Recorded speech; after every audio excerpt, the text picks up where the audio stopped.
So eventually, I'm a link up with OBS and see if I can get the intro thingy figured out without it actually dinging you for for Yeah, it's you know. probably just we probably just gotta find like some AI music or something. But Mhm. yeah, man, every time they gonna pop me, man. They don't miss on YouTube. They sure don't. They sure don't. So so now we're kicking it off. We might as well talk about what we know, which is UFC Vegas 106. Michael Morales goes in there and does what we thought he was going to do uh, Hmm. against Gilbert Burns. But I guess like my first question for you is like is on the Gilbert Burns side. Like, did you expect more out of him? Like that? That was interesting. So going into it, like I was expecting Michael Morales to get a finish. I didn't think it would be that quick though. Like I know Gilbert's tough, but Father Time's undefeated. He's 38 years old, lost like 3, 4 fights in a row. Like, what really can we expect? You know what I mean? Like, I know he's a dog and he's a game opponent, Yeah. but you can only do so much. This is when you're in the elite of the elite and you are at the top, that slight drop at all is Mm. massive in the grand scheme of things. And a lot of times, you as the athlete, you realize it later than people from the outside looking in Hmm. realize it. Like you got to be in there, and it's got to hit you dead in the face. Pardon the pun, but that's just how it goes, man. Like it happens so fast. Yeah. Yeah, man. I mean, 38. Things change for you when you turn 38. As an athlete, just as a regular person, you start to feel like, oh wait, I really am not in my 20s anymore. For real, Mm-hmm. for real. And like to me, Gilbert never looked like he was in this fight at all. Yep. At no point, it looked like an older man fighting a younger man. Yep. And it was disappointing to see. I was in Frankie's chat the other day, and brutally honest was saying that he didn't like the fact that Gilbert Burns was fed to Morales. And for me, I was like, well, I can understand where he's coming from, but like, well, what is he supposed to do? Like, Yeah. what are they supposed to do? Yeah. Like the guys ranked in the top 10, like in the world. Like you gotta fight somebody that's elite. You know what I mean? It's not gonna matter. But I will say this though, like the telltale sign when like Father Time is starting to win, you start seeing them get these injuries, and it doesn't even look like oh something just hurt. It just looks like a very freak thing. For example, the Gilbert Burns Bilal fight when he messed his arm up in like the first round, and then as you get a little older, man, the injuries just become a little bit easier to get, and they take a little longer to recover from. Yeah, man. Hey, man, I appreciate you jumping on the stream, bro. What's up, man? Thanks for having me, man. Yeah, for sure, for sure. So, for everybody that's on, can you kind of like introduce yourself so they not just saying these three black dudes? Hey, what's up, people? This is Brandon G checking in. My homeboy Jay let me tap in today. It's nice to meet you, man. He told me a little bit about you, and I'm just a sports fanatic overall. I can't say I know a whole lot about MMA, but I do have this guy right here, which is obviously very knowledgeable, and he keeps me abreast with what's going on, trying to get me intrigued. I actually went to a couple of MMA events with him when he was out here in LA. It was an exciting environment. Needless to say. Hey, so I got a question for you. So this is uh do you watch boxing, I'm sure. Like as far as like the difference for you between boxing and MMA, like now, like which one would you if you got a ticket to an MMA event or a ticket to a boxing event, which one would you pick? Right now, for me, it's gonna have to be boxing. I understand boxing a little more. MMA is as exciting as it is. It's like super raw, and there's a lot of stuff I don't necessarily. I'm not gonna say I don't understand it. It just boxing presents more of a skill for me, and I could be completely wrong here, but this is just my opinion. It's more skilled and more technical versus just I'm about to whoop your ass type shit. I mean, that's what it is. For real. Yeah. So yeah, actually crossover. Like you started watching MMA a little bit later than I did. Like, was your perception the same? Like when you first got into it, or were you just like, nah, I dig this? So my thing was kind of like before I started watching it religiously, like every weekend, just tapping into all the content. For me, I would see like highlights or stuff like bits and pieces here and there. Like at the time, I didn't even really know where to go to really watch the UFC or even get the content like that. And then, 2020 happens and I'm on Stream West, opposite of Stream West website. And then that's where I can find, I'm like, all right, so UFC is on here every weekend, right? So I start watching it, and then the C19 word happens, and it's locked down, and then the UFC was the first sport back. So I was like, you know what? I guess I'm just gonna dive into this and see what happens. And bro, I got hooked like bad. And then I went to my first UFC event in person in 2021. And then after that, it was a wrap at that point. I was done. Yeah. I was kind of the same. I mean, obviously I grew up, watching all kinds of sports, baseball, basketball, football, track, boxing when it came on. But like my whole thing about boxing then was just, I grew up when Mike Tyson was the thing, and then everybody's waiting all week to watch Mike Tyson fight. And then we get to the fight and he fight for like 20 seconds. So I was like, and then the undercard would be garbage. And it just didn't do it for me. I like the elite fighters, but the whole card wasn't what it just wasn't very exciting. But like when I got to start watching MMA, like watching the WEC on Spike, the whole card was interesting. Like every fight was interesting. And that's actually what got me into MMA because the whole card.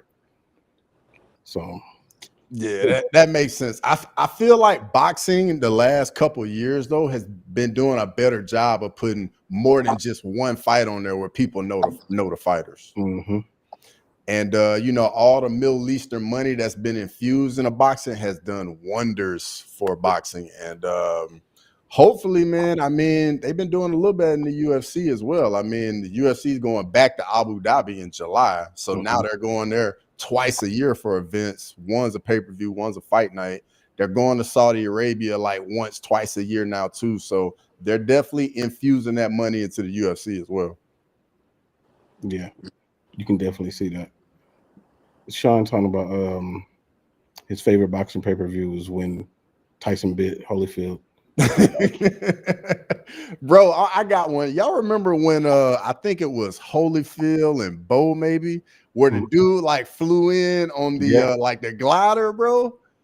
I was like, dude, what is going on? So I got an interview on my channel with Kevin Aioli. Kevin Aioli talks about being there. He said the dude went right over his head, like when he flew in on the parachute. Yeah, was his name like Fan Man or something like that? Yeah, if I remember. something weird. Yeah, but he was like, yeah, it was scary for him because he was like, I thought that dude died like immediately. Yeah, he did. Yeah, that was bizarre. But boxing has some weird times, dude. But back to Morales. So what do you think should happen to him? I mean, I guess he gets credit for beating a 38-year-old Gilbert Burns. That's cool. He's in the top 10. He's number 8. We know the welterweight division is ridiculous. Who Who's he fight? I think, man, it's two options. You either give him Leon Edwards or Bilal Muhammad. Like, the dude's undefeated.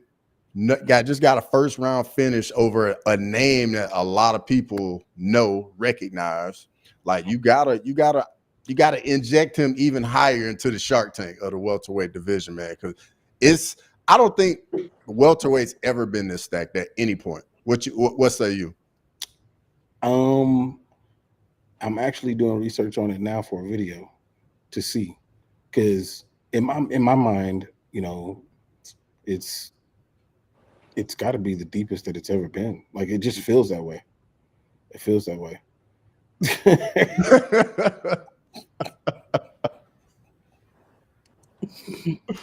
Babyface Sterling, calling us Marshawn Lynch. So now you Chad Ochocinco, okay? And you call him Arthur Jones. Come on, man.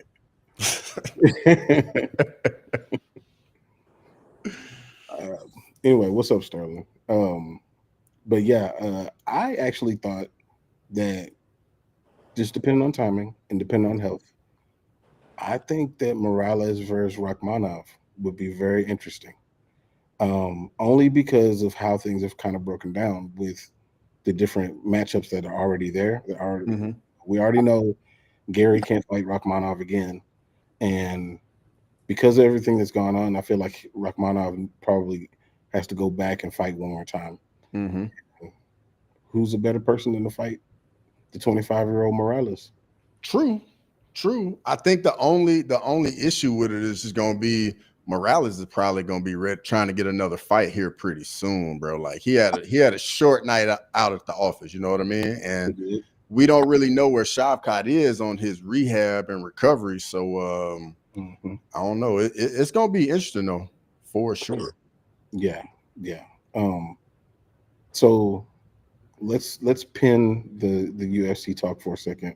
Let's talk about the NBA playoffs. So what game starts tonight? Is it both games or just one? It's just one. So it's OKC Minnesota tonight. OKC Minnesota. Okay. Yep. Which matchup are y'all most excited for? The Pacers Knicks, OKC Minnesota. For me, is OKC Minnesota. Definitely co-sign. Yeah. How come? Go ahead, B. It just seems more competitive. Pacers and Knicks, to me, honestly, they're really not that exciting because nobody expected Boston to be out. But to see SGA go against Ant-Man, I'm a big fan of both of them. I mean, I'm excited to see who's gonna come out the Western Conference.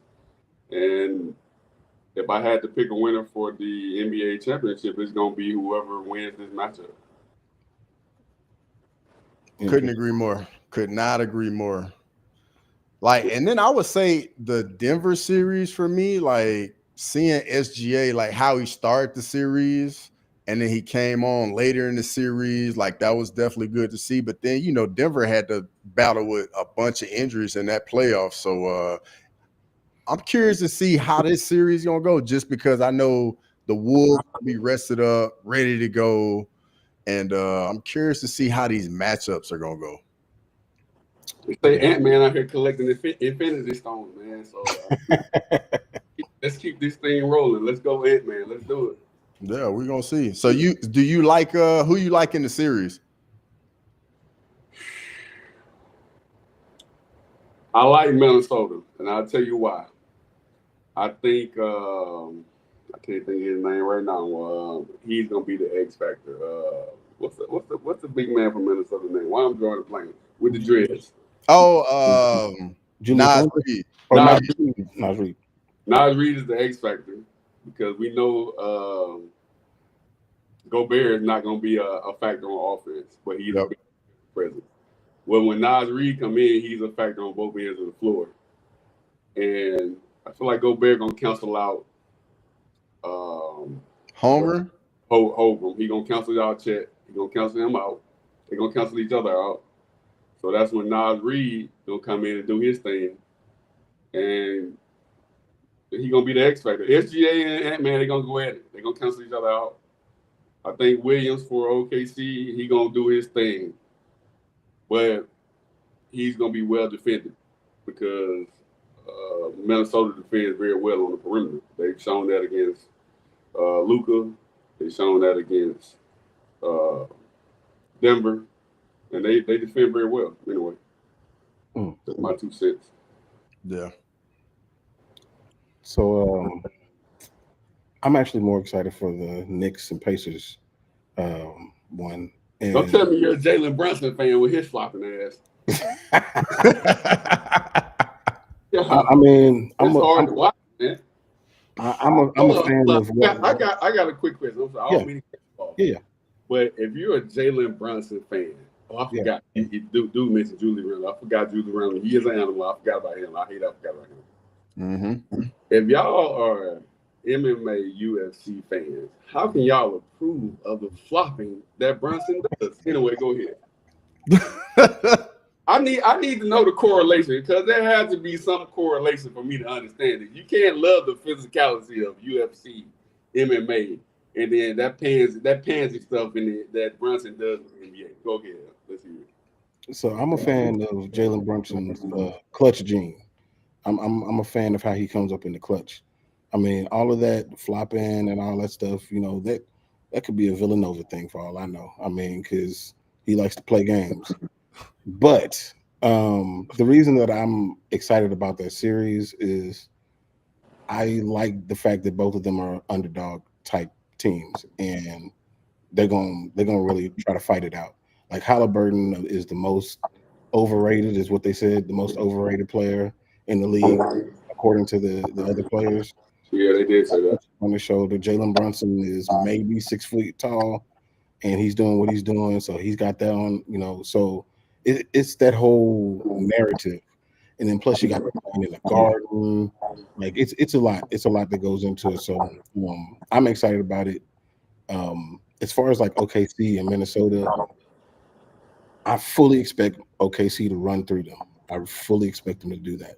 And the only reason I say that is because I feel like Ant has not played a fully Ant-Man game just yet this season or this playoffs. I haven't seen it yet. And Julius Randle, the reason that he is even there is because of his inconsistencies. And so you put those two things together, I have a problem with Minnesota. And I've said before that I think that this Minnesota team is not better than the Minnesota team that they already had.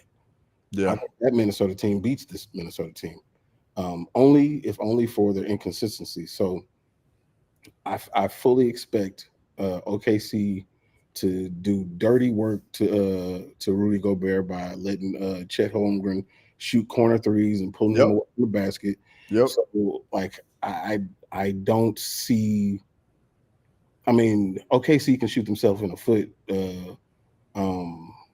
Williams hasn't been consistent, but when he has been on, they've been pretty unbeatable. Mm-hmm.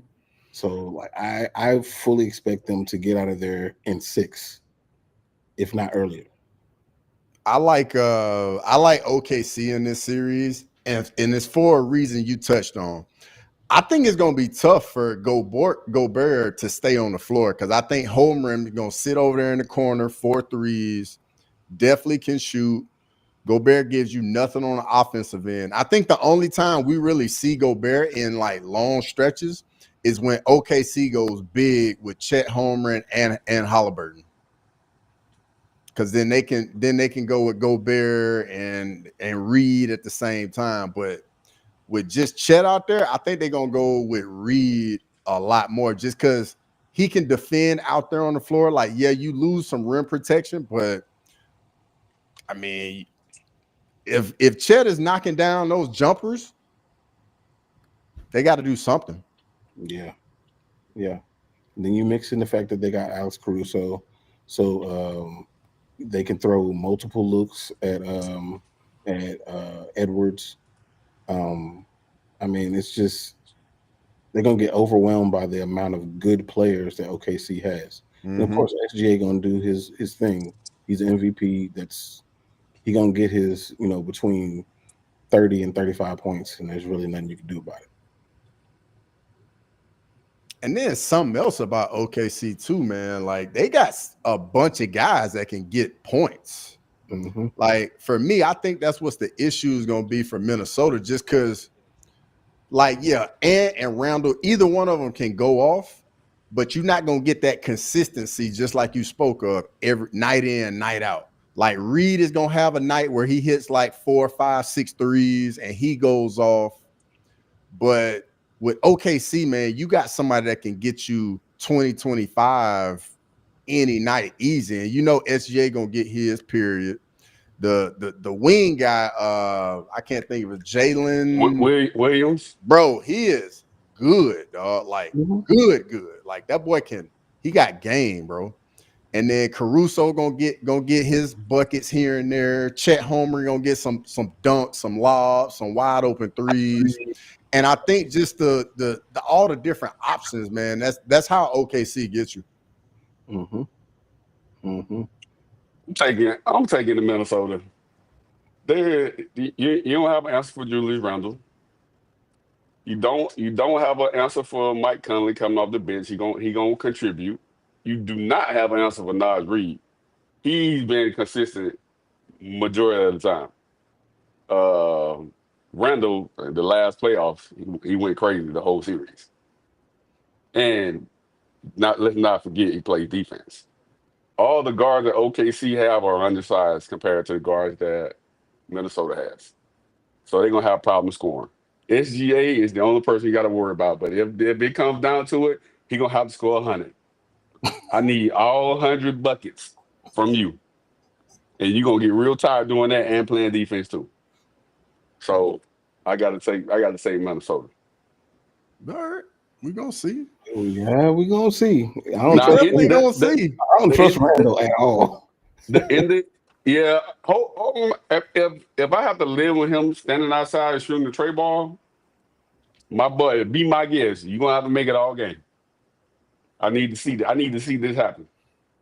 He's more of a threat around the basket and he's a big time rim protector. So, I definitely gotta give him that. But he's also very fragile.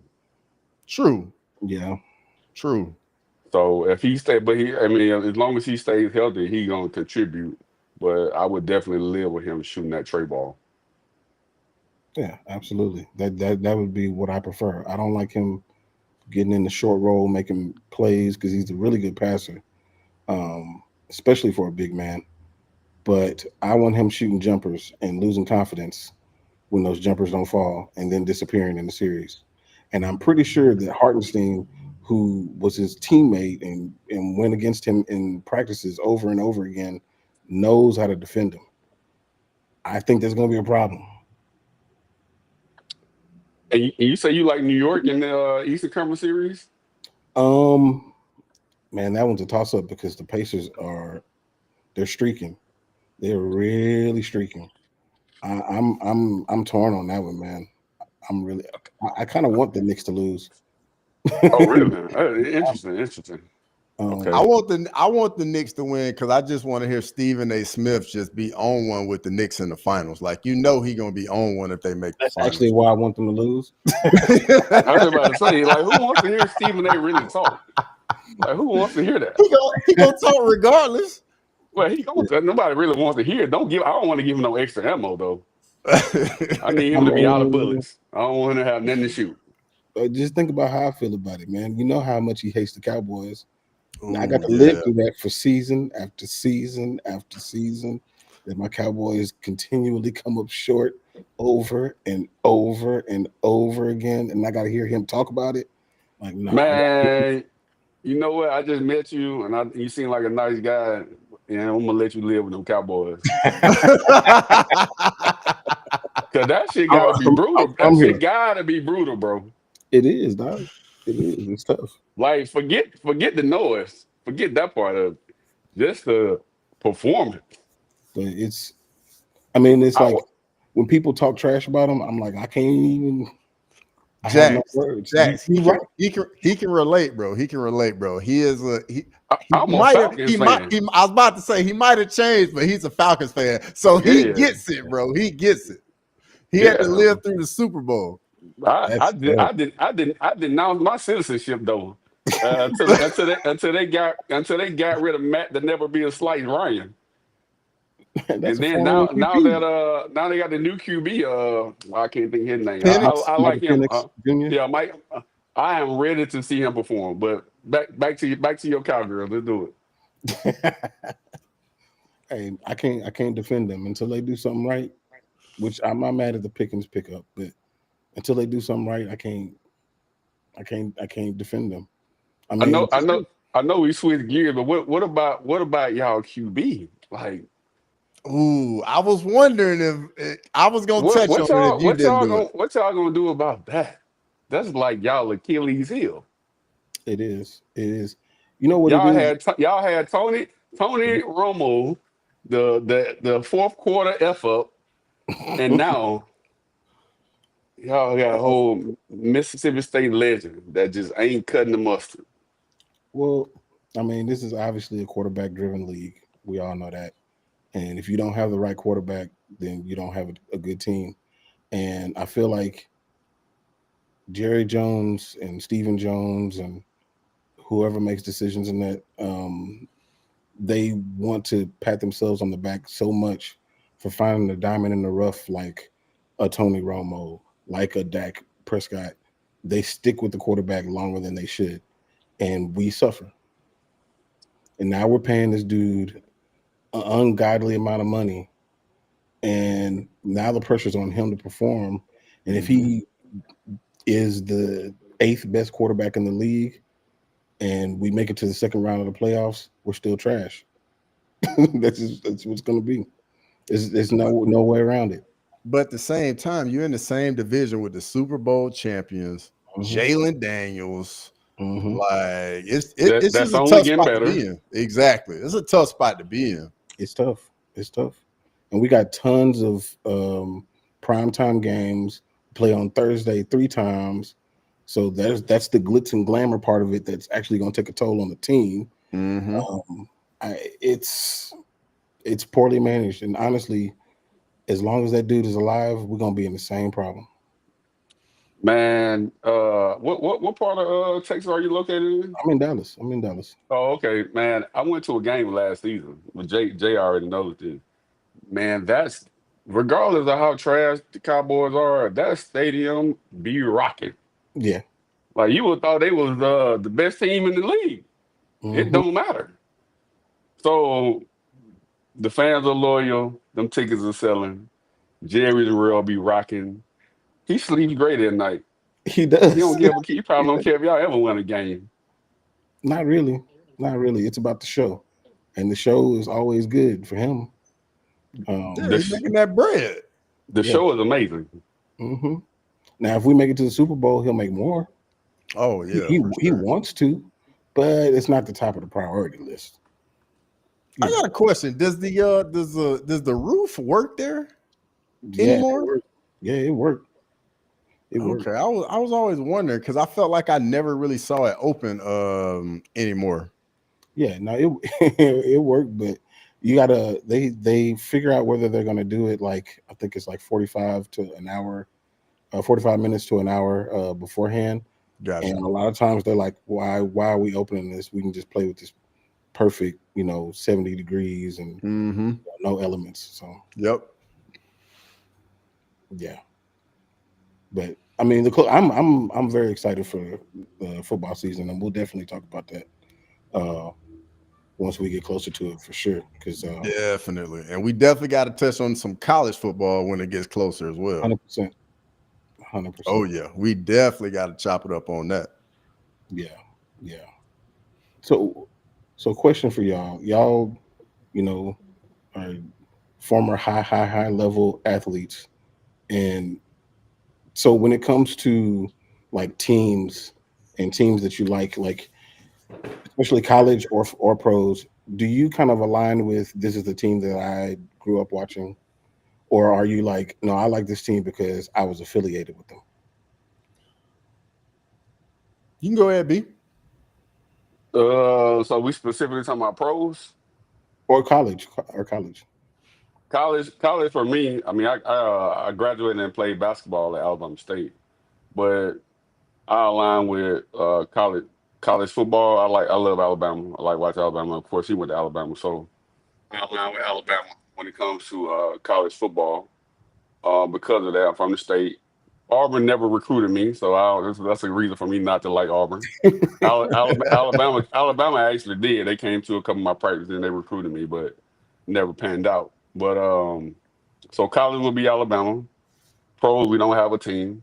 And I align with other sports as far as my fan loyalty more than basketball because I played basketball for so long and I'm just passionate about it. So I can't get emotional with the team. So I like players. I love the great players. I love the competition, but I don't have a team. So I don't get emotional about basketball. But football and other sports, I would say the Falcons, geography, because I'm from Alabama. Atlanta was the closest team, and me and my boy used to run laps around that 285 in Atlanta. So I got some love for Atlanta. Forever I love Atlanta for sure. So you can say that my loyalty depends on that. Am I a realistic fan? I like to think that I am. So if my team is in the crapper, you probably won't see me wear that jersey that season. You can say I'm a bandwagoner, but I'm not jumping to another team. But during that specific season, throw that jersey in the back of the closet somewhere. We're not gonna wear that. I'll wait till Peanuts come out this year, and then I'll put my jersey back on type deal. So I guess that's what my loyalty stand. I like the Braves. You talking about baseball, other sports. I just love the competition. So I'm gonna watch simply because I just love the competition. Yeah, that makes sense. For me, I actually grew up a really big FSU college football fan, and then I went to Bama. Always knew Bama, but it was a little different just because my mom actually went to Auburn. My dad played football at Auburn, so I was very much tied to Auburn. But for me, it's definitely Alabama, big time Bama guy for sure, 100%. But then with baseball, I grew up a Braves fan. With geography, they were always on TV, saw them all the time. So grew up a huge Braves fan. But then once I got into baseball and started playing, you realize it's just business at the end of the day. And at that point, like the whole oh, I like this team. Nah, it wasn't really so much that for me anymore. It's more so like if anybody I like know is associated with a team or playing or somebody I played against, like I'll watch them and I'll support like guys that either I played with or played against. Yeah. But now, because it's not too many guys still left now. But like I'll watch the World Series, I'll watch the playoffs, I'll watch here and there. Because when you've played it at a high level, you watch it totally differently than like a fan watches it. Like you see way more of what's going on and you notice way more things. It's a totally different experience. Like I went to a playoff baseball game last year towards the end of the year. And, I was with people, big fans, they're enjoying the game. They would ask me questions. I would say stuff. And then like 5-10 minutes later, what I said would happen. They were like, how do you know all this? I'm like, I played it. Like, I understand what's going on. I know what needs to happen. I know what the guys pitching are trying to do. I know what the guys hitting are trying to do. You know? And you just see sports totally differently. And then with basketball, I wouldn't say I have a team, no teams in Alabama, but I just find players I like and I follow them and I watch them. And the competition, man, I live for it. I like seeing when guys go at other guys and they are very, like, you can tell, like, yeah, I want to figure out how good I am and I want to find out how good you are. Love it. Like the whole, like, we're all friends. It's all kumbaya. Like, no, like, let's go at each other. Like, you my boy, but I want to beat you more so because you my boy. You know what I mean? Like, and we can talk about it when we get off the court. We can talk about it when we get done. Absolutely. And bro, we gonna talk about it for the rest of our lives, dog. Like it's real, bro. Like I live for that. I love that. And then NFL don't have a team. Like I would say I watch way more college football than I do NFL, but I definitely stay on top of the NFL as well. But it's different with me in college football. I'm one of them guys. I watch all the games, all of them. Yeah. I know for me, when Dallas is different when it comes to the Cowboys. Like you really do not have a choice. Like honestly. Like it's in your face from like when you're little. So you grow up, and I mean the people who grew up here and don't go for the Cowboys, they stick out like a sore thumb for real. So you know it is what it is when it comes to that. The Rangers are starting to be kind of similar, not to that level, and the Mavericks as well. But I mean the Mavericks and the Rangers, they've won championships in recent memory, you know. So we definitely support them, and the Stars are in the Western Conference Finals right now. So you support them from that standpoint, but like there's certain, like when it comes to college, they try to do that with UT, but UT is in Austin. I'm in Dallas. It's like 3 hours away. We're not in like that. So I don't have a college team. I mean, I went to the University of North Texas, but you know, we weren't great at football, anything like that. You know, I root for them or whatnot, but you know, it's big program. It's UT though. Yeah, big. That's a big program. But like, you know, if UT loses, I'm not, you know, in the corner crying. Yeah. You're not like how most people are in the state of Texas are when UT loses. I don't care if A&M does well, that's cool. TCU does well, that's cool. Like Tech does well, okay.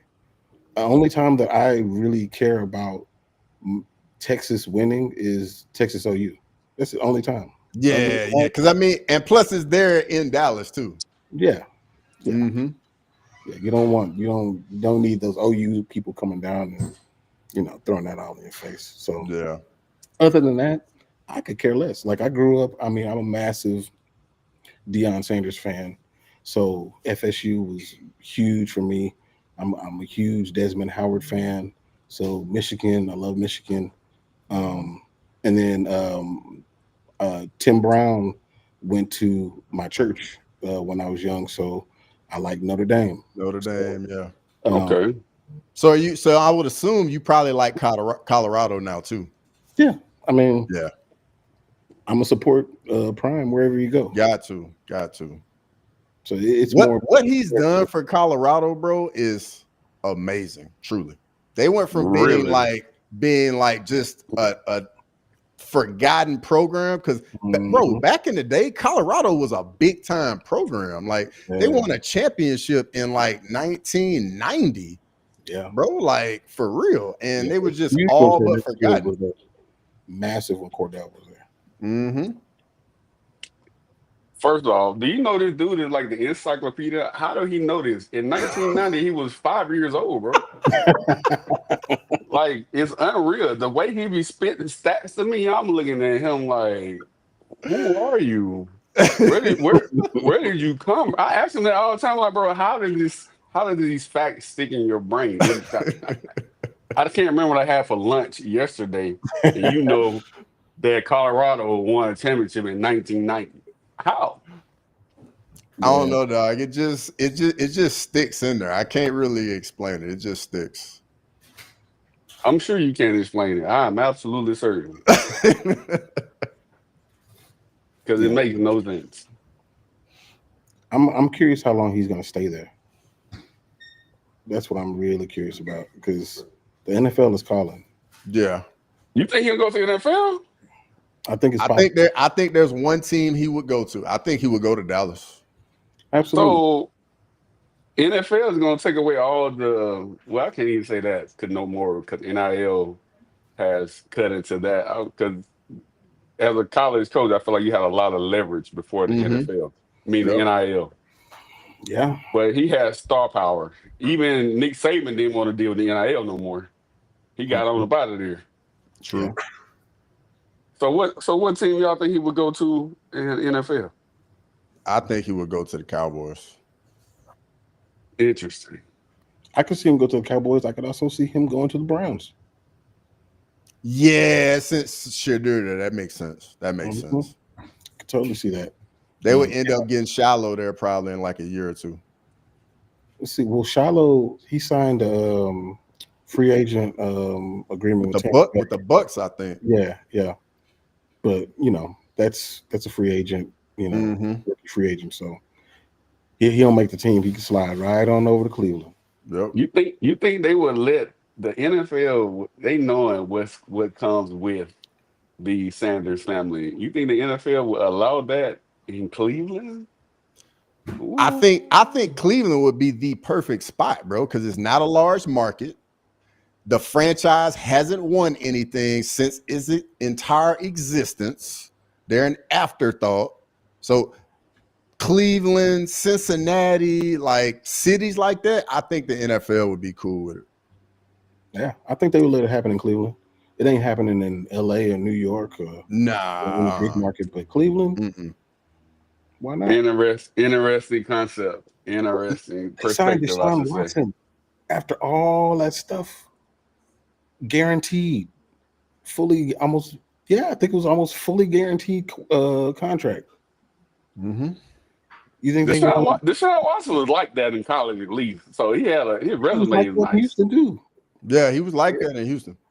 So I mean, he was like that in the massage chair too, I guess. Shadur hasn't proven anything yet. True. Nope, he hasn't. And he might not even be the guy because they drafted a quarterback a few rounds before him. Yeah. Unpopular opinion: Shiloh might have a better career than Shadur. What? Who? Shiloh? His brother. His brother that isn't even nowhere as good. Because Shiloh know he gotta do something to perform. He knows that already. Otherwise, he's gonna get forgotten about really quick. So he knows he has to work. Shadur don't think he gotta work. I'm just saying. Unpopular opinion. I could be completely wrong, obviously. But that's my perspective. You also got to think about, though, with Cleveland putting actual money into a guy, they're going to give him a bunch of opportunities. Whereas you're an undrafted free agent, you're not getting any opportunities. Like, you literally cannot make one mistake, and you could do everything right and they still get rid of you just because they got money tied up at your position group, or they got somebody in front of you that's making some money, and that guy has to play. I can't argue with any of that. That's just my opinion based on the fact that I think Shiloh knows he has to put effort in day one, or he won't even have the opportunity to, like you say, he won't have the opportunity to perform, because if he don't put no work in, as soon as he put boots on the ground, he done. Yeah. Yeah, I think Shadur. Go ahead. My bad. I was going to say, I think Shadur ends up starting before the season is over, just because their quarterback room is absolute trash. I think he gets an opportunity. I think that either Joe Flacco or Kenny Pickett, one of them are going to get cut before or right at the start of the season. And Shadur's going to have every opportunity once they realize that they're a terrible football team to become the starter. They don't know that they're a terrible football team yet, apparently. So they got to figure that out. But once they do, they're going to be like, go ahead and start, man. Dylan Gabriel, he'll still be on the team. He's going to be a career backup anyway, so he might as well get used to it. So it's going to be Shadur's operation towards the end of the year, and we're going to see. Speaking of, I guess Shadur in Colorado, the new quarterback that's coming in, do y'all know anything about him? Oh, in Colorado? Yeah. Oh, the kid out of high school. I'm familiar with him. I've been seeing him on IG for a few years. I mean, hey, he was like the number one guy coming out of Georgia, and had offers from USC, Georgia, all the SEC schools. So the kid can definitely play, but right, we still don't know what it's gonna look like when you actually get out there at the next level. I'm curious of how Prime is gonna play him compared to how he played Shador. Because Shador had a lot of leeway. I mean, granted, that's his son. You want your son to shine. You trying to get his numbers up to go to the league. Because a lot of times he took a lot of sacks that he should have never took. And I'm curious to how Prime is gonna play new quarterback when that time comes. I mean, I don't think he's gonna get the amount of leeway that Shador did, but I think it's Caden Salter is his name. I think that he's gonna. I think he'll be the starter. I think they got another dude named Lewis or something like that. Hold on, I'm about to tell you the little freshman I'm talking about. Julian Lewis. That's him. That's the kid I've been watching on IG for a while. I don't think that he's going to start. I think Caden Salter's going to start because he's a transfer. Makes sense. But both of them are really good. But I don't think that they're going to get the same type of leeway because, I mean, it is a cheat code. Like, he's been watching his son. He knows what he can and what he can't do. He don't know everything that these two dudes can do or can't do. So it might be a shorter leash, but I think they're still going to be pretty decent. I don't know if it's going to be like we're going to make the college football playoffs type of thing, but yeah, I think that they're going to. I think they'll be all right. Yeah, it's gonna be tough though being in the Big 12 make the playoff. Like, you literally have to win the conference. If you don't win the conference, you're not getting in.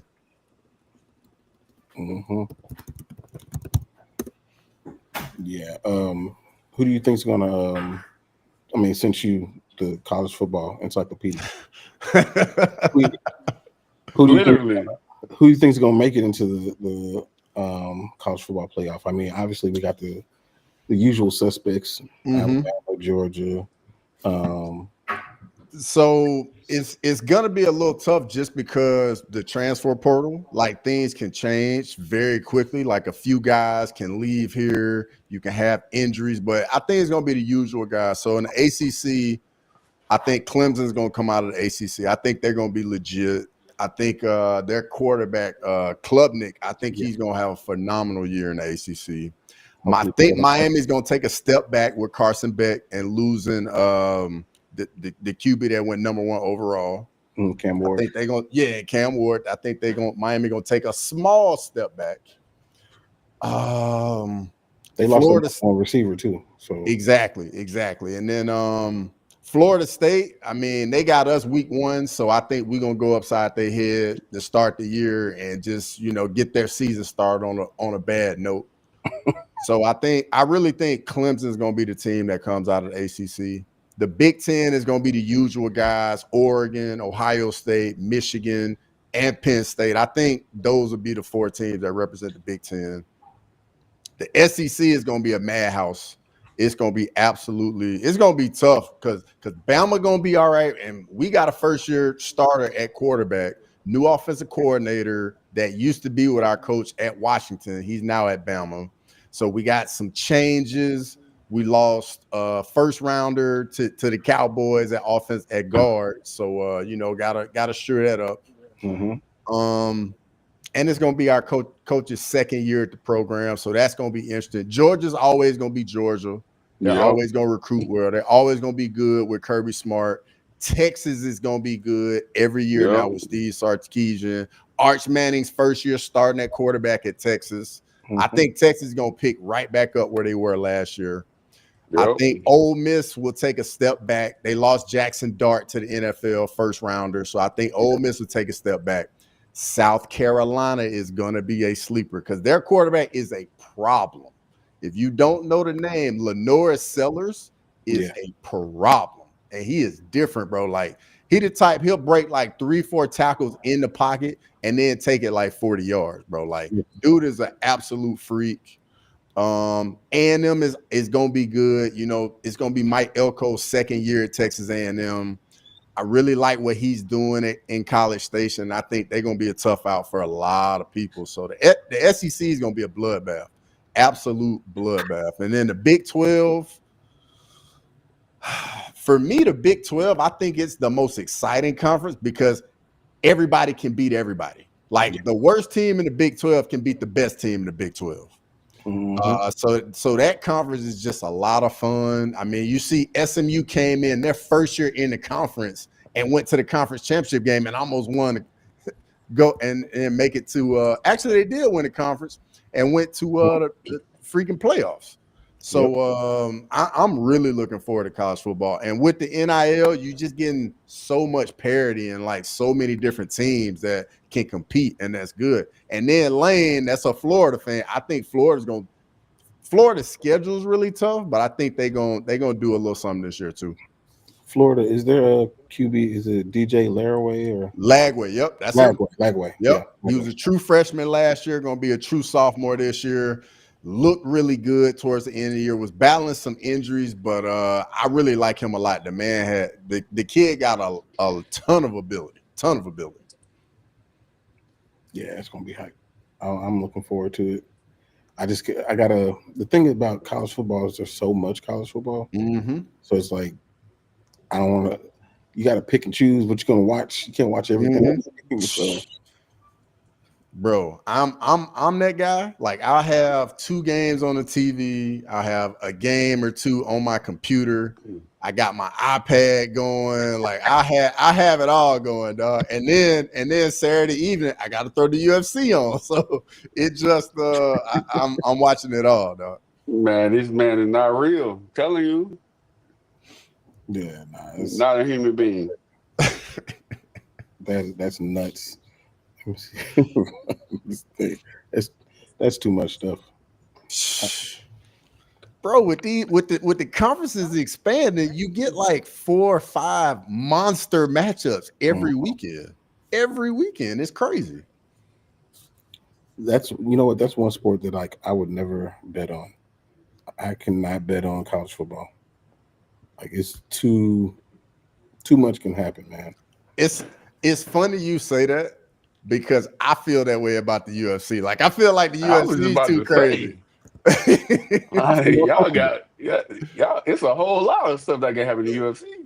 It's true, but I don't know, man. I feel like and it may just I have more information. I know more, but man, I can't trust these kids to do what I need them to do to win this game.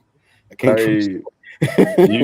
You're right about that. I stopped betting after Nick Saban left. Nick Saban used to cover the spread. Yeah, he was going to cover the spread 95% of the time. And when Nick was there, man, it was borderline unfair. Like there was nothing. That's how we like it. Yeah, exactly. We don't want no fairness. What are you talking about? We want to dominate, man. We play to the standard over here in Alabama, dog. Beat you like you stole something. Like what you mean? Yes, bro. Yes. Remember when you play Alabama? Yeah, exactly. Yeah, no. No, it was cool. I'm telling you knew if a team beat Alabama, like okay, that is you don't do that on accident. That's a legit team, and it's still the same. I mean, it's not to the level of the way it was with Nick Saban, but when Alabama loses, it's a big deal. Bro, think about it. Every time we lose, the field gets stormed. Every time. Yeah, it's true. We just the villains, man. Like we're the biggest game on everybody's schedule. It's the game everybody circles. You know it's gonna be a packed house. Everybody gonna be there. You're gonna be on national TV. It's the game. Like you got to put that tape out there to show like scouts that hey, I can play at the next level too. Yeah. I mean, it feels like it's a professional program anyway. Like at least from outside looking in, it looks like y'all might as well be pros at this point. Oh, it's a pipeline for sure. The pipeline right to the pros. Yep, and hopefully that helps us out with the Cowboys. Only reason he ain't make it because he don't like to run.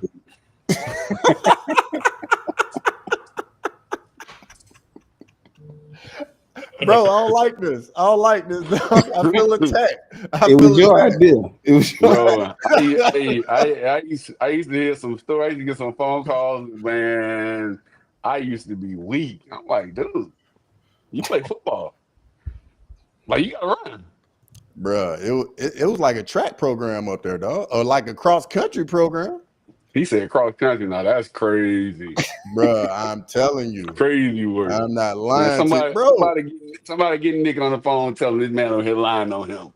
Bruh, Josh Jacobs. I just saw a Josh Jacobs interview like maybe about a week ago. And bro, he was saying the exact same thing word for. He was like, bro, what are we doing? Why are we doing all this running? This makes no sense. What are we, like, a cross country team?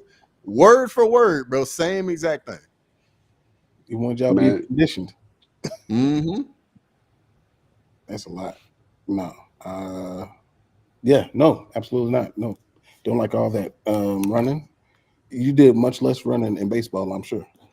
Oh yeah, for sure, bro. When you get to the pros, yeah, when you get to the pros, bro, nobody's making you run anything. Like, it's so funny. It'll be like spring training, and it'll be, I don't know, like about a week or two in the spring training, and you know, some guys aren't in shape. They're not ready for a season, so you know, they try to do conditioning. We may do like one sprint, and then if like one of the big dogs that's making some legit money at the program, they're like, yeah, we're not doing this, and literally just leaves, bro, practice is over. That's how it works. Straight up. I'm not even lying. Straight up. Messed up. You gotta love it though. Like, nah. Is it different now because of NIL when it comes to that sort of thing? It's gotta be. It has to be, because I mean, you're gonna have kids making more than what a lot of the assistant coaches gonna be making. Mm-hmm. You know what I mean? Like, you got 18-year-old kids making what the defensive coordinator makes or the offensive coordinator makes. Like, that's wild. That is wild. At 18, that's wild.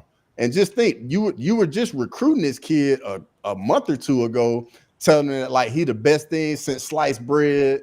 Like, we care so much. We're gonna take good care of you. We're gonna blah blah blah blah blah blah. And now when you get to the program, how it typically goes, you get recruited, and then when you get there, the first few months, they just pretty much just make you feel like you're just another person. You don't matter anymore. Nobody cares no more.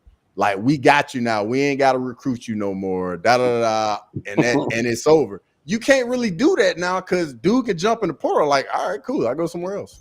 True. Yeah. True. So do y'all see the portal as a cop-out? Like, some of these kids? I personally like the portal just because when we were in college, if you wanted to transfer, you had to sit out. Yep. And to me, your coach could leave whenever, and he don't have to sit out. He, like, nothing happens to him. Like, you can get recruited to this school, sign your letter of intent, and then a month later, the coach that recruited you for an entire year can be gone. Or like the head coach can be gone, but you're still locked into that. And it's kind of like, okay, like, I don't know these coaches coming in. I don't fit into this system that's coming in. It's not in my best interest, but now I'm stuck. So I've seen that side of it, and I totally get why the portal is the way it is now. But they gotta, I guess they're starting to like figure out ways to combat how crazy it gets, because dudes just getting in the portal at all random times throughout the year. I like that now they're shortening the time period to where you only can get in the portal certain times of the year. I do like. Yeah, I'll flip the coin and give you the other side of that argument, because I transferred too, because I started at University of South Alabama first before I transferred home to Alabama State. Now, I guess it also depends on what type of player you are. If you already like that and your game is already polished and you don't need that much work, you transferring may not hurt you as much. But if you're a player that needs development, you need time, you need some continuity, so you can progress and get better as a player, you need to be at a program multiple years. You don't need to be bouncing around, because that's going to hurt your development. Because now you get with a new team. You got to learn this new team. You got to learn a new coach. So it's you basically starting over every single time. And you can't do that if you're not a player that's already have a polished or professional level type of game. If you're trying to develop as a player, you gonna hurt your development. I would say it definitely hurt my development transferring like I did because I would have became a much better athlete if I would have stayed where I was and honed my craft and worked on it and stayed within that system per se versus transferring. But there wasn't no NIL money either, so yeah. Hey, but fun fact, and Jay can attest to this too, because I played against the University of Mr. Basketball for our state, Kennedy Winston at the time. He went to the University of Alabama and played basketball there. He was big time from Mobile, Alabama. Big time player at the time. I learned a lot from him because he was from Mobile and I was playing at the University of South Alabama, which is in Mobile, Alabama. So we would cross paths during the summertime. He would come down and be training, and I ended up playing against him. So we became friends, started to have conversations. And he was getting money. We weren't getting no money because I'm at a smaller school. But if you went to the University of Alabama, you get money. And he was a Mr. Basketball for our state. So to recruit him, they had to really recruit him. Yeah. So you're not getting Mr. Basketball for nothing. Man, during this time at the University of Alabama, I think Alabama was like number 2 party school in the nation. It's probably 2005, 2004, 2005, 2006, around that time.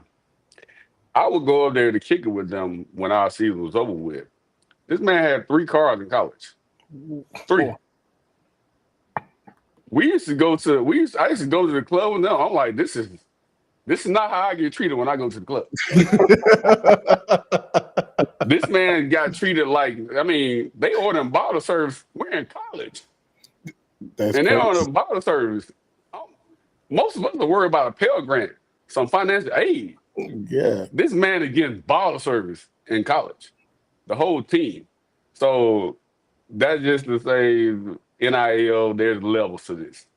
And even before the NIL, there was level to it. Even in the NIL now, the atmosphere now, I mean, there's levels to it because everybody's not getting NIL money. Yeah, that's that's crazy. I believe it though. I definitely believe it. I had a friend of mine who I went to high school with, and he got recruited by TCU, and he lived in the same neighborhood as me, and definitely not a rich neighborhood or anything like that. You'd be lucky if you were a teenager and you had just a piece of a car. And his dad was a pastor, and his mom didn't work, and he had a really good season. I went to Duncanville, by the way, so yeah, and definitely heard about Duncanville, bro. Yeah. Like the football there is very real. Yeah, it's different. It's different. And so, but he had a good season and started getting recruited by TCU, and all of a sudden, he had a brand new Chevy Blazer with rims on it. I was like, Oh yeah. Oh yeah.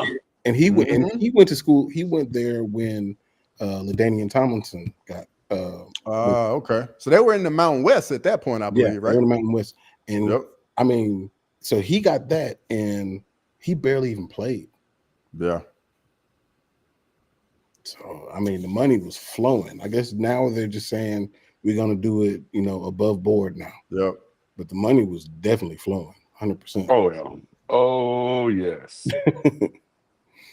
But so since you hooped, and you know about transfer and stuff, is it harder for a basketball player to transfer versus a football player, or is it easier because it's basketball? I'm gonna say it's probably easier for a basketball player to transfer. I feel like in basketball, I guess I'm gonna speak on the game aspect. Like we don't run all them plays like they running in football. They run a play every single down. Yeah, that's what I was thinking too. I don't have to remember all that. I'm playing on the fly. Because if I can think better than you playing basketball, if I can think faster than you, I'm probably gonna win. If we're matched equal physical levels, but I think the game, my basketball IQ is higher.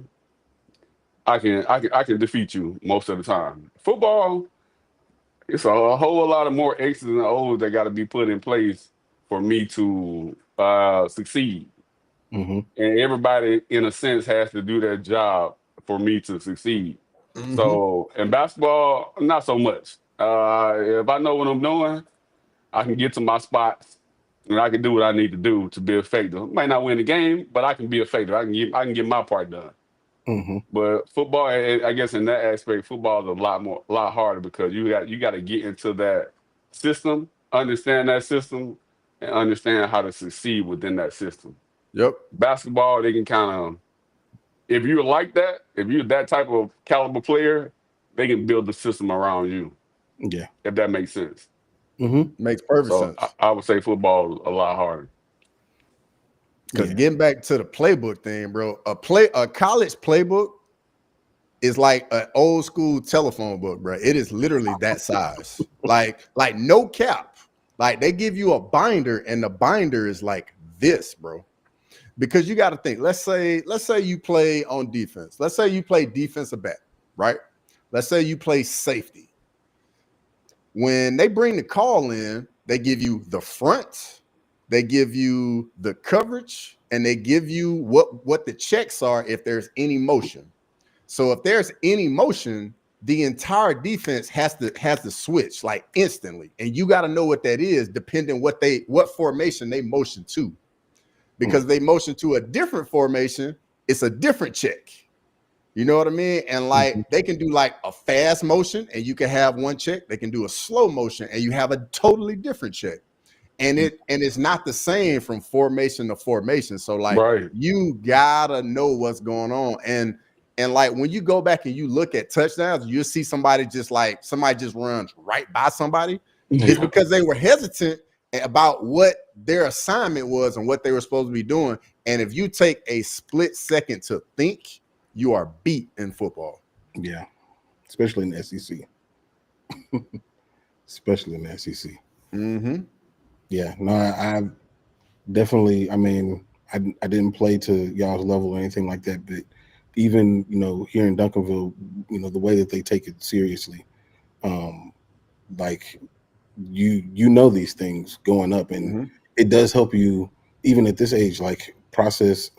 When I'm watching football, like I watch it a little bit differently than somebody who didn't get that kind of education when it comes to football, for sure. So I can understand what you're saying, and these people that are running, you see a tight end running down the seam butt naked, like somebody, busted coverage. Somebody missed their assignment. Yep. Clearly. But typically when stuff like that happens, though, there's some kind of action that happens that triggers it. It could be a motion or it can be like a switch release.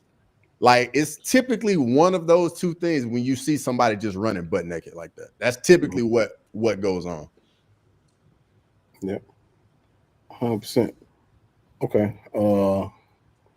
Okay. This is the last thing that I was going to bring up, and this is all encompassing. So I ran across the Forbes list for the highest paid athletes in 2024. So 10 of them. I'm curious how many of these people y'all can get. So 10 people across any sport. Top 10. I know one thing. Like it's gonna be a few soccer dudes, and I don't know too many of them. Gotta be a few. It's definitely some soccer dudes. I would say Messi's on there, Ronaldo's on there.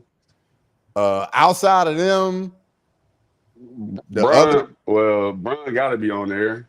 Yeah, LeBron. I would say maybe Steph Curry's on there.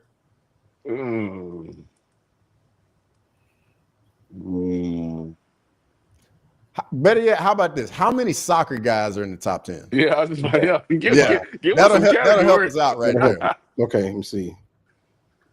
1, 2, 3. Okay, so Messi, Ronaldo. Yep. You got those. The other dude I can't name them in the soccer players. There ain't no way you getting other dude. There ain't no way. Mbappe, something. I can't pronounce Mbappe. it. It's not Mbappe. Okay, well that's the only other one I know. Yeah, I don't have another one. Okay, baseball got to be Ohtani. I thought about that one. He's on there. You got? How many baseball people? How many baseball guys we got? Two. You said You got two. one. Aaron Judge, Nope. Giancarlo Stanton, Somebody Juan just signed a big Soto. contract. You There got it it. Is it Soto? You got Juan to be Soto. Soto. Yeah, Juan Soto. yeah. I knew I would get to it eventually. I get the right person at some point. I think y'all might have named the basketball dudes. We got LeBron.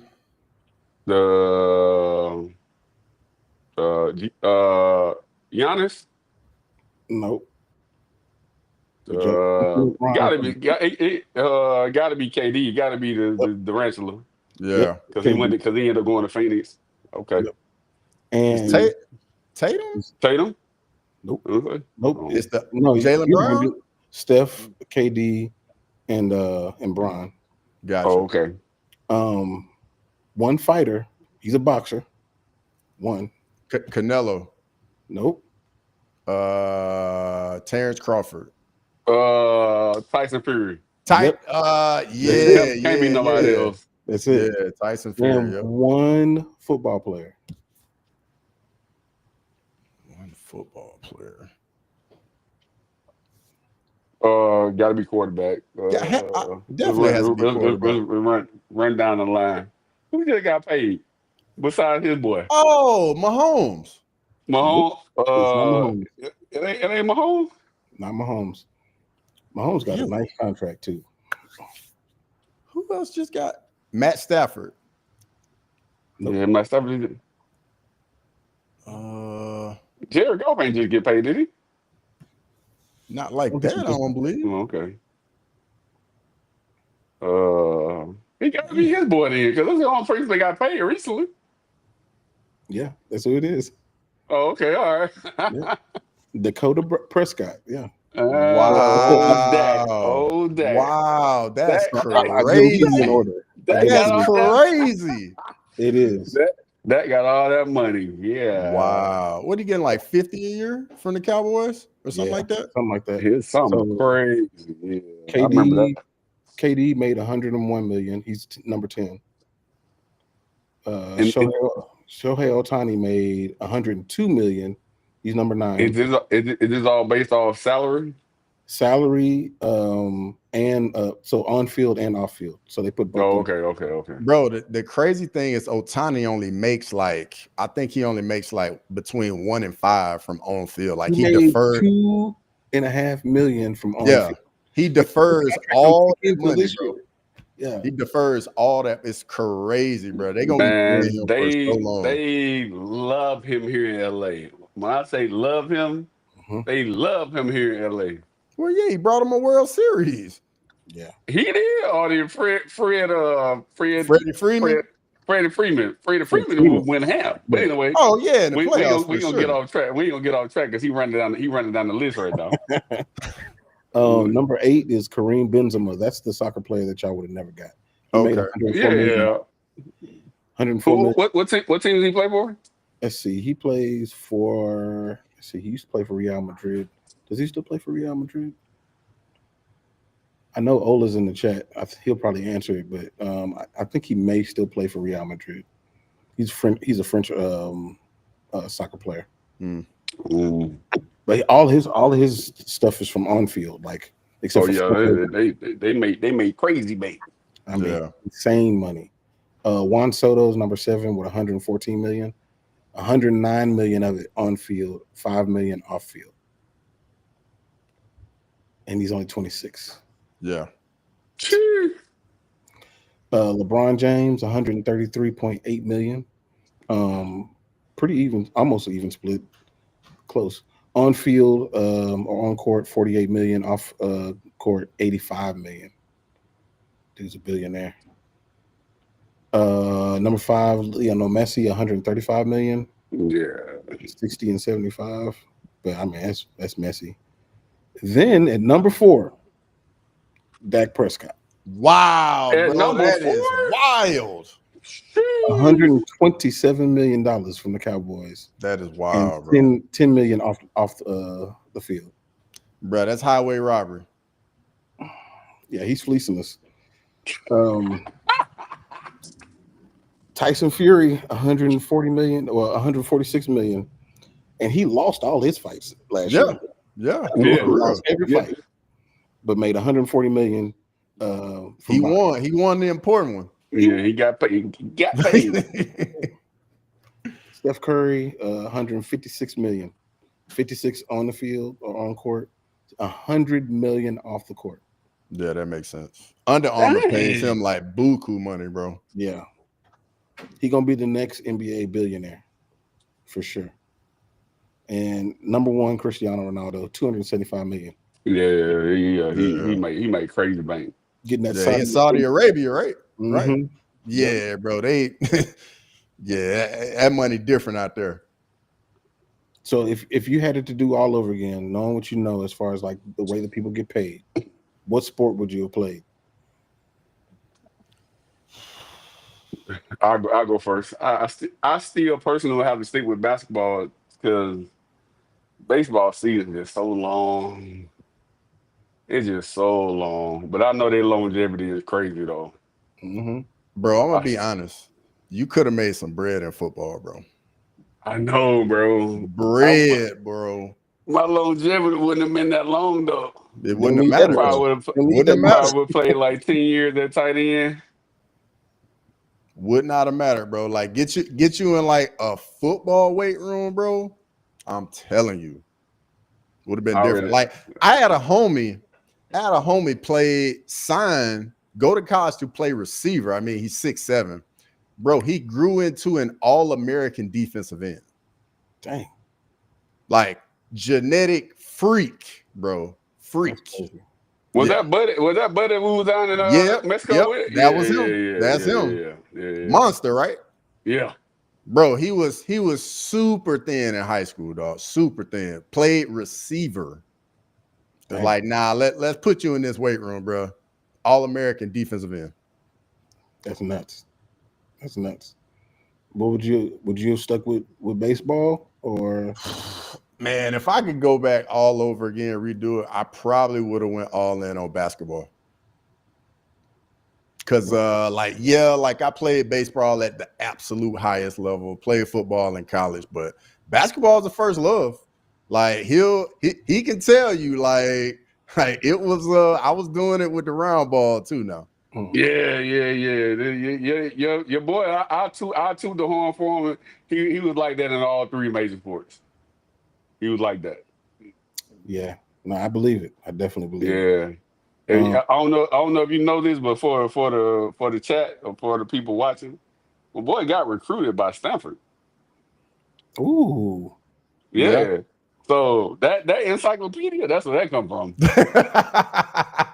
Boy had options. Now, mind you, we grew up in little podunk, little Montgomery, Alabama, and to make matters worse, he spent a lot of his time in Selma, Alabama. Oh my God. Yeah. That's a third world country, man. He ain't lying. But yeah. I'm talking about like population like 13, 14K. Yeah, that's yeah.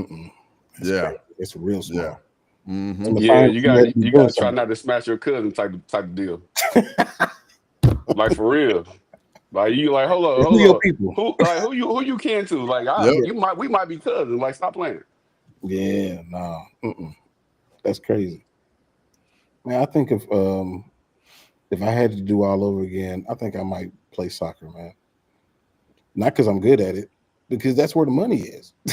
Bro. Money. Yeah. Bro.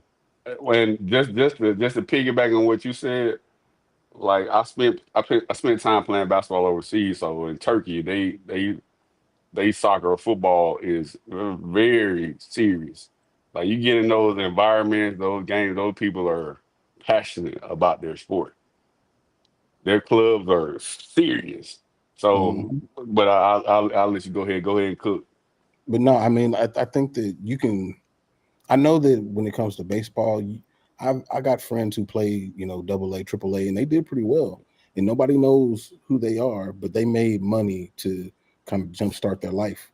And I think that with soccer, you could do a very similar thing, going overseas when you're a young adult, make some money to stack, and then you can jump into your adult life like with a nice little jump start. And I feel like you could probably do that in soccer. I won't say easier, it's just, but it is a lot of different leagues. It's a lot of leagues. So that's why I think that I would go soccer. Not because I love soccer more, because I don't love soccer at all. but but I'm not 6'3", so and jump out the gym. So basketball gonna be tough. Football gonna be tough. I'm fast, but I'm also still not that big. When it comes to soccer, you ain't gotta be that big. Messi, fine. Yeah. So, or You know what? It's funny that you say that. I ran into Marshawn Lynch at a place called Joey's about 2 weeks ago. Now, this is my first time meeting him in person. Bro's shoulders are way out here, man. Yeah, he's big. Like his chest, like bro. How do you create that? I can't lift weights to get that. I don't even know if I can take no P's to get that. Yeah. Like he got to be that. He had to come out the womb with that, and then he turned into Marshawn Lynch. Cause I don't know what type of PEDs I got to get on to grow my chest and shoulders that wide, bro. I don't know, man. That dude's different. He was different in Cal. He was different in Seattle. He's just a different dude. Yeah, I know that's the upper echelon for sure. He's the 1% of the 1%. But even, I mean, like Christian McCaffrey, like he's not a big dude. But, but if you put him next to a regular sized person, you're like, wait, like, do you live in the gym every day? Like, that's what you do all the time? But if you were to grab him, you would realize just how powerful he is, though. Yeah. Like, everybody in the NFL is strong, bro. Everybody. Yeah. Like, different kinds of strong. Yeah. It's evident. It's evident. That's why soccer's the way to go. I see McDonald saying ain't no American soccer players making a dent in Europe. There's some American soccer players over there. You just don't know who they are. I'm not saying be an all-time great. I'm just saying get paid, get back to the and keep it moving, huh? Yeah, Jordan, it's like that because the best athletes over here, they don't play soccer, bro. No, that's why. Imagine if the best athletes over here played soccer, bro. We would run that too. It would be like everything else. Yep, it'd be like everything else. So we'll let y'all keep it for now until we get interested. If we get interested. They're gonna be keeping it for a while, bro. They're gonna be keeping it for a while. Yeah. Yeah. like that in hockey, bro. I mean, even in hockey, like when a few black dudes start paying attention, PK Subban, like start making a dent. But it was another dude, Jerome Iginla, played with the Hurricanes. Yeah, I remember him too. Yeah. We out there. There's a few of us. So, bro, it just depends where our attention span is. That's all it is. Golf would be another good one too. Wait, who's McDane talking to? He's talking to you? He said you suck at geography tests. That's been proven. Oh, he is talking to you. He is talking to you. Who are he talking to? He's talking about you suck at I guess Americans playing soccer. Saying that we wouldn't saying we basically wouldn't run it. Nah, talking about the geography test. Bros. I'm gonna say both guys struggle with that geography test. One struggled more than the other one, but they both struggle. You said golf, now we talking. Golf is a rich man's sport, and most of us ain't rich. So yeah. Give us the equipment and the time. That'll be a problem too.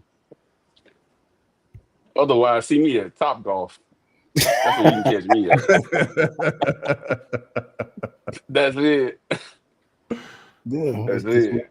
I will say this, Cross. Like, when it comes to the quizzes and the tests and stuff, I think we need to figure out a good format for it. I don't like when we did the one with Sterling and Ola, it was hard for people to see like what they were holding up. Yeah. Come up with a better way to do it. But I mean, I think that thing does well. We all got to put our heads together and figure out how we can do it. I know if I'm in it, I'm not shaving nothing off. I ain't shaving no eyebrows. I ain't shaving no beard. It ain't gonna happen. So you can go ahead and hang that up.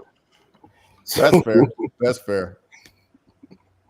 But yeah, man. I guess we can get out of here, man. Anything y'all want to plug that y'all are doing?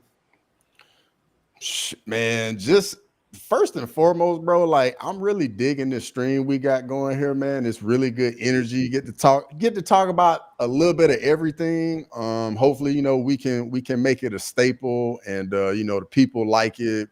Enjoy everybody in the chat coming on in here. We're off of there's no fights this weekend, so it's a little slower of a week, but I'll probably get my preview video out probably Sunday morning. So just be on the lookout for that. Man, I'm just glad y'all let me allow me to join y'all today. I don't got nothing to plug for real. I'm just a hustler by nature. So my big thing is I'm big into Bitcoin and crypto, but that's a whole nother arena of stuff. But my history, I mean, I love sports. I love to get on here and chit chat with y'all from time to time.